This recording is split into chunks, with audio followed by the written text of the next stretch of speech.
নমস্কার বন্ধুরা, কেমন আছেন সবাই? রত্নাস কিচেনে আপনাদের স্বাগত। আজ আবারও একটি নতুন রেসিপি নিয়ে চলে এসেছি। আজ আমি আপনাদের সাথে একটি নতুন ধরনের পায়েসের রেসিপি শেয়ার করব।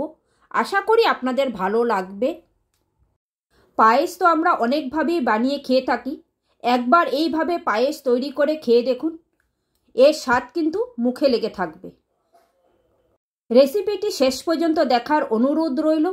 আর রেসিপিটি যদি ভালো লাগে লাইক, কমেন্ট, শেয়ার করতে ভুলবেন না। আর আমার চ্যানেলটিকে সাবস্ক্রাইব করে পাশে থাকা বেল আইকনটি প্রেস করে দিবেন, তাহলে আমার নিত্য নতুন ভিডিও সবার প্রথম আপনি পেয়ে যাবেন। যারা ফেসবুক থেকে আমার ভিডিওটি দেখছেন, যদি ভালো লাগে আমার পেজটিকে ফলো করে দেবেন। তো বন্ধুরা, আজ আমি কিভাবে এই পায়েসটা তৈরি করলাম সেটাই এখন আপনাদের সাথে শেয়ার করব। আশা করি আপনাদের ভালো লাগবে। আপনারাও একদিন অবশ্যই এইভাবে পায়েস তৈরি করবেন বাড়িতে। চলুন রেসিপিটা শুরু করি। এখানে আমি 1 লিটার দুধকে আগের থেকে ভালো করে জাল দিয়ে একটু ঘন করে রেখে দিয়েছিলাম। তো এখন আমি এটাকে হালকা গরম করে নিয়েছি। আর এখন আমি এর মধ্যে দিয়ে দেব 2 টেবিল চামচের মতো গুঁড়ো দুধ। দুধটাকে আমি আগের থেকে জাল দিয়ে একটু ঘন করে রেখেছিলাম। এখন আমি এটাকে একটু হালকা গরম করে গুঁড়ো দুধটা মিশিয়ে দিয়েছি। আর গুঁড়ো দুধটাকে এখন আমি খুব ভালো করে মিশিয়ে নিব। আর গুঁড়ো দুধ মেশানোর সময় কিন্তু হিটটাকে একদম লোতে রাখতে হবে, নাহলে কিন্তু গুঁড়ো দুধটা দলা পাকিয়ে যাবে। দেখুন গুঁড়ো দুধটা কিন্তু আমার খুব সুন্দর করে মিশে গেছে। এখন আমি এর মধ্যে দিয়ে দেব 2টো তেজপাতা ছিঁড়ে, এতে কিন্তু পায়েসের ফ্লেভারটা খুব সুন্দর আসবে। আর দিয়ে দেব 2টো এলাচকে এইভাবে থেতো করে। এখন আমি এই দুধটাকে খুব ভালো করে জাল করে নেব, যাতে দুধটা খুব ভালো করে ফুটে ওঠে। দুধটা আমার খুব ভালো করে ফুটে উঠেছে। এখন আমি এর মধ্যে দিয়ে দিব আগের থেকে গোবিন্দভোগ চালটাকে আমি ধুয়ে জল ঝরিয়ে রেখেছিলাম। এখানে আমি 1 মুঠের মতো গোবিন্দভোগ চাল নিয়েছি। এই হাতের মুঠে 1 মুঠ চাল নিয়েছি। এখন এই চালটাকে আমি দিয়ে দেব।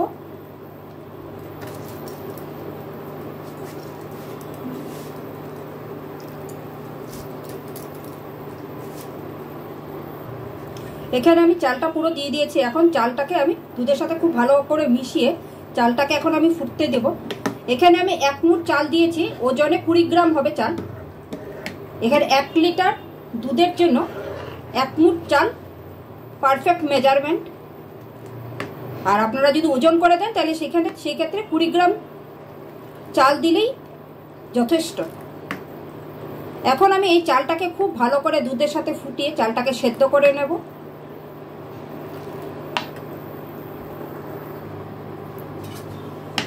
চালটা কিন্তু আমার ভালো করে সেদ্ধ হয়ে গেছে। আর দুধটাও দেখুন কতটা ঘন হয়ে গেছে। আমি আপনাদেরকে একটা চাল দেখাচ্ছি, দেখুন কত সুন্দর চালটা সিদ্ধ হয়ে গেছে। আর দুধটাও অনেকটা ঘন হয়ে গেছে। এখন আমি এর মধ্যে অ্যাড করে দেব এখানে 50 গ্রাম গুড়ের বাতাসা। আমি এখানে গুড়ের বাতাসা ব্যবহার করছি, আপনারা চাইলে কিন্তু এর মধ্যে চিনিও ব্যবহার করতে পারেন।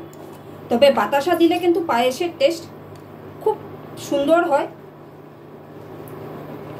আর এখানে দিয়ে দিচ্ছি ছোট চামচের 2 চামচ ঘি। এই ঘিটা দিলে এই পায়েসের ফ্লেভারটা কিন্তু খুব সুন্দর হবে।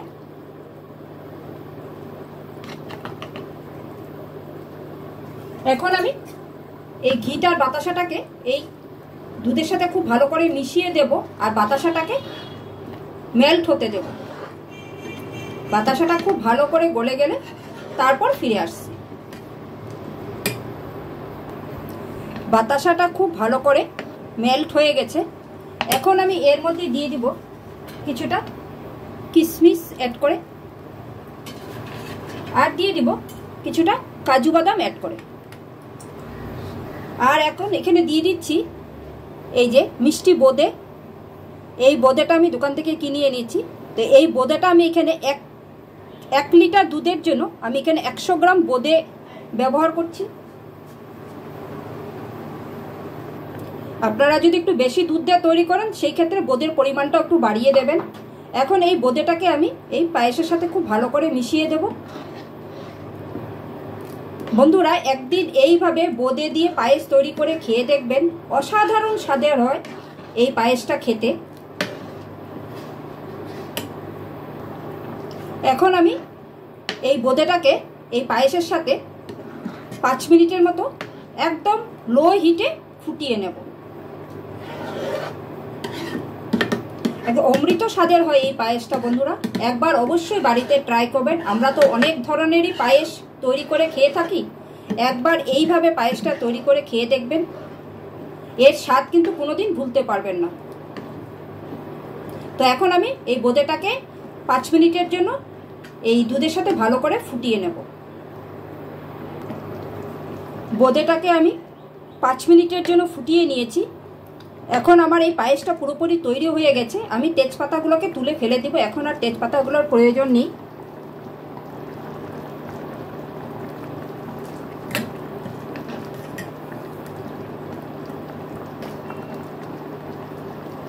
তো বন্ধুরা আমার পায়েসের টেক্সচারটা দেখুন, ঠিক এরকম যখন ঘনত্ব হয়ে আসবে তখনই কিন্তু এটা বন্ধ করে দিতে হবে, কারণ এটা ঠান্ডা হলে কিন্তু আরও কিছুটা জমে যাবে। তো আমার এই বুঁদের পায়েস কিন্তু পুরোপুরি তৈরি। তো বন্ধুরা আজকের এই রেসিপিটা আপনাদের কেমন লাগলো অবশ্যই আমাকে কমেন্টস করে জানাবেন। যদি ভালো লাগে একটা লাইক আর শেয়ার করতে ভুলবেন না। তো আপনারা অবশ্যই একদিন বাড়িতে এইভাবে বুঁদের পায়েস তৈরি করে খাবেন, অমৃত স্বাদের হয় কিন্তু এই পায়েসটা। আশা করি আপনাদের ভালো লাগবে। তো আজকের এই ভিডিওটা আমি এখানেই শেষ করছি। আপনারা সকলেই সুস্থ থাকবেন, ভালো থাকবেন। আবার একটা নতুন ভিডিও নিয়ে আপনাদের সাথে আমার দেখা হবে। Thank you.